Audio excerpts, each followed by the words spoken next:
looking for a worshiper. When you are married, you are taken to another level in a position where you're supposed to put your worship into action, because God has given you the dimension that you begin to have your kids, you begin to have your husband, you begin to have a certain dimension, begin to reach out to people to show that you are a worshiper. When God makes you to become a husband, you begin to become a greater worshiper in the house. That is why Joshua says, as I and my family, we will serve the Lord. You can do whatever that you want as Israel, but as for me and my household, because I understand my position that I am a worshiper, I will take along my wife, I will take along my kids, I will take along everybody that is next to me and make them and tend them to become worshipers.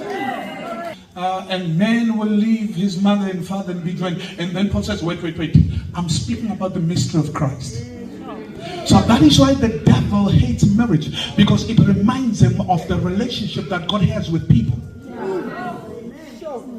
So that is why when you are married, you need to do this one thing. Number one, that I want you to understand in marriage, it's called commitment. I wanted to speak about so many things, but I want to start with this one. Commitment. That in marriage, there's a need of a commitment. Why? Because if you are not committed, then you won't give your 100%. You won't give your best. But when you are committed, you will give your best. You will read. You will find God. You will ask God. You will look for God. You will say, God, what is that I'm supposed to do? I need to become a champion father to my kids, a champion husband to my wife, a champion wife to my husband, a champion somebody among the society. Well, because you understand the position that God has positioned in, the responsibility that you need to be committed. And if you take God and leave him behind, then you will become a mess along the way.